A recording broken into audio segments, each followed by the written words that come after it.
नमस्कार बच्चों, आज हम करेंगे पाठ जॉर्ज पंचम की नाक, जिसके लेखक हैं कमलेश्वर।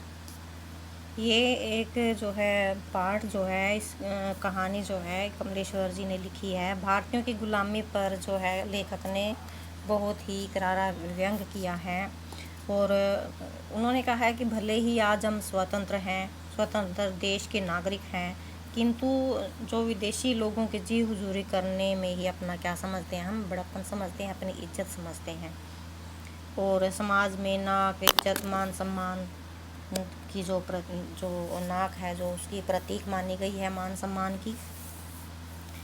और जो है इसमें नाक कटना, नाक कटवाना तो आदि जैसे मुहावरों के इर्द गिर्द ही घूमता है ये। और जो सत्ता से जुड़े हुए लोग हैं उनकी गुलाम मानसिकता और विदेशी आकर्षण पर जो लेखक हैं उन्होंने गहरी चोट की गई है।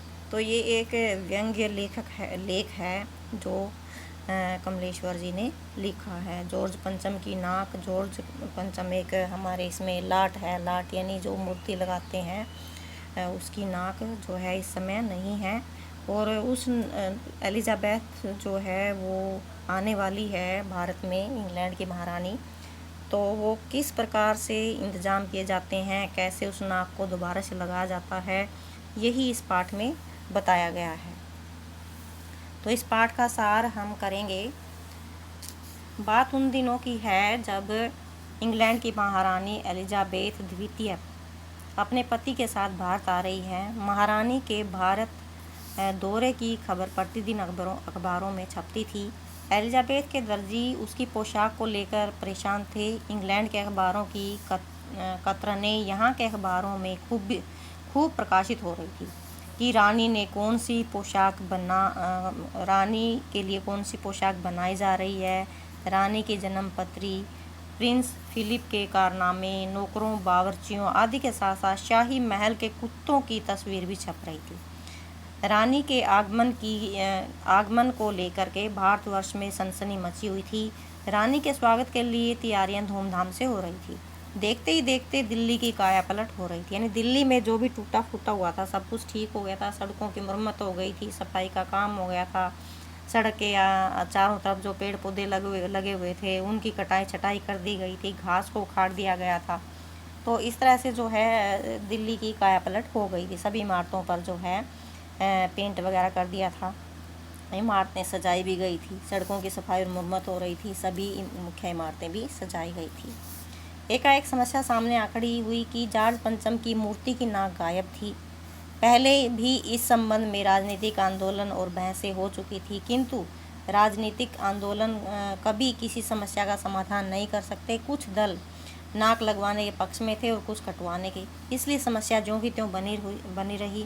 किंतु एक हादसा हो गया कि हथियारबंद जवानों के पहरे के होते हुए भी जॉर्ज पंचम की मूर्ति की नाक कट गई।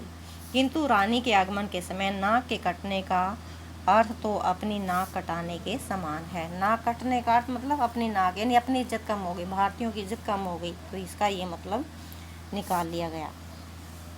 देश के विभिन्न स्थानों पर शुभचिंतकों की मीटिंग बुलाई गई। एक मत होकर के कहा गया कि रानी के आने से पहले नाक लग जानी चाहिए। इसी संदर्भ में तुरंत मूर्तिकार को बुलाया गया। मूर्तिकार पैसों के मामले में कुछ लाचार था। उसने अधिकारियों के चेहरों की घबराहट को जान लिया। तभी उसने एक आवाज़ सुनी कि जॉर्ज पंचम की नाक लगानी है। मूर्तिकार ने सहज भाव से उत्तर दिया, नाक लग जाएगी, पर मुझे यह मालूम होना चाहिए कि लाट कब और कहाँ बनी, इस लाट के लिए पत्थर कहाँ से लाया गया। अधिकारियों के चेहरे पर की हवाइयाँ उड़ गई। अंततः पुरातत्व विभाग की फाइलों के ढेर खोले गए, किंतु कुछ भी पता नहीं चला। अधिकारीगण फिर परेशान हो गए। एक खास कमेटी का गठन हुआ, उसे नाक लगाने का काम सौंपा गया। तो जो है मतलब सारे कामकाज छोड़ करके जो हमारी सत्ता है वो किसके पीछे लग गई, एलिजाबेथ के लिए भी जो इस जॉर्ज पंचम की जो नाक है वो लग जानी चाहिए, वरना हमारी जो नाक है वो कट जाएगी। तो इस तरह से जो अपनी इज्जत बचाने के लिए जो हमारे भारत में क्या क्या होता है उसी के बारे में बताया रखा है। मूर्तिकार ने कमेटी को सुझाव दिया कि देश भर के पर्वतों पर जा कर के पत्थर की किस्म का पता लगाऊंगा। कमेटी के संदर्भों की जान में जान आ गई। सभापति ने भाषण भी जारी कर दिया। ऐसी क्या चीज़ है जो हिंदुस्तान में मिलती नहीं? हर चीज़ इस देश के गर्भ में छिपी हुई है। ज़रूर खोज करने की है। खोज करने के लिए मेहनत करनी होगी। इस मेहनत का फल हमें मिलेगा। आने वाला ज़माना खुशहाल होगा। यह भाषण हर अखबार में छप गया। मूर्तिकार हर एक पहाड़ की खाक छान आया, किंतु वह कीमती पत्थर न मिल सका। उसने कहा कि यह विदेशी पत्थर है। सभापति उत्तेजित होकर बोला, लानत है आपकी अकल पर। विदेशों की सारी चीज़ें हम अपना चुके हैं, तो पत्थर क्यों नहीं मिल सकता? मूर्तिकार चुप खड़ा रह गया। बहुत सोचने पर मूर्तिकार के मन में एक विचार कौंध गया। उसने अखबार वालों तक खबर न पहुंचाने की शर्त पर एक सुझाव दिया। देश में अपने नेताओं की मूर्तियां भी तो बनाई गई हैं। उनमें से किसी भी नेता की नाक जॉर्ज पंचम की नाक से मिलती जुलती हो तो उसे लिया जाए। पहले तो सभा में सन्नाटा छा गया। फिर सभापति ने कहा कि यह काम ज़रा होशियारी से करना।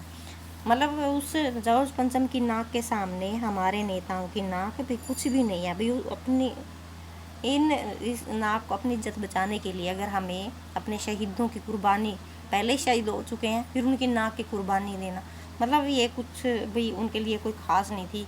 भी अपनी नाक बचाने के लिए वो अपने शहीदों की नाक की कुर्बानी देने को भी तैयार हो गए। मूर्तिकार ने देश का भ्रमण किया। जॉर्ज पंचम की नाक का नाप उसके पास था। उसने दादा भाई नौरोजी, गोखले, तिलक, शिवाजी, सुभाष चंद्र बोस, गांधी जी, सरदार पटेल, गुरुदेव, रविंद्रनाथ, राजा राममोहन राय, चंद्रशेखर आज़ाद, मदन मोहन मालवीय, लाला लाजपत राय, भगत सिंह आदि सबकी मूर्तियों को भली भांति देखा और परखा। सबके नाक की माप ली गई, पर सबकी नाक जॉर्ज पंचम की नाक से बड़ी थी। वे इस पर फिट कैसे बैठती? इस बात पर अधिकारी वर्ग में खलबली मच गई। अगर जॉर्ज पंचम की नाक न लग पाई तो रानी के स्वागत का कोई अर्थ नहीं था। तो अब जो है यहाँ पर क्या बात सामने आई कि हमारी जो नाक है वो अंग्रेज़ों की नाक से ऊंची है, यानी हमारी इज्जत क्या है? अंग्रेज़ों की इज्जत से बढ़कर है। तो यहाँ पर जो है किसी भी जो स्वतंत्रता सेनानी थे, कोई भी थे, इनमें से किसी की भी नाक जो है जॉर्ज पंचम की लाट की नाक पर फिट नहीं बैठती थी। अतः अंत में मूर्तिकार ने एक और सुझाव प्रस्तुत किया, एक ऐसा सुझाव जिसका पता किसी को नहीं लगना चाहिए। देश की 40 करोड़ जनता में से किसी की जिंदा नाक काट कर मूर्ति पर लगा देनी चाहिए। यह सुनकर सभापति महोदय परेशान हो गए, किंतु उसे इसकी अनुमति दे दी गई। अखबारों में केवल इतना ही छपा कि नाक का मसला हल हो गया है और जॉर्ज पंचम की लाट की नाक लग रही है। नाक लगाने से पहले पहरे का पूरा बंदोबस्त कर दिया गया। मूर्ति के आसपास का तालाब सुखा करके साफ कर दिया गया। उसकी रवाब यानी काई निकाली गई और ताज़ा पानी उसमें डाला गया ताकि लगाई जाने वाली नाक जिंदा रह सके, सूख ना जाए। अखबारों में छप गया कि जॉर्ज पंचम की जिंदा नाक लगाई गई है, जो बिल्कुल पत्थर की नहीं लगती। उस दिन अखबारों में किसी प्रकार के उल्लास उत्साह की खबर नहीं छपी, किसी का ताज़ा चित्र भी नहीं छपा। ऐसा लगता था कि जॉर्ज पंचम की जिंदा नाक लगने से सारे देशवासियों की नाक कट गई हो, यानी सारे देशवासियों की इज्जत जो है वो मिट्टी में मिल गई हो। किसी की नाक नहीं बची थी। जिन विदेशियों ने हमारे देश को इतने लंबे समय तक गुलाम बना कर रखा था, उनकी नाक के लिए हम अपने नाक कटवाने को तैयार रहते हैं। तो ये था पाठ जॉर्ज पंचम की नाक, जो एक व्यंग्य लेख था। लेखक ने भाई इसमें सत्ता पर, लोगों पर जो है और उनकी सोच पर करारा व्यंग किया है। तो धन्यवाद बच्चों, आपको ये पाठ समझ में आ गया होगा।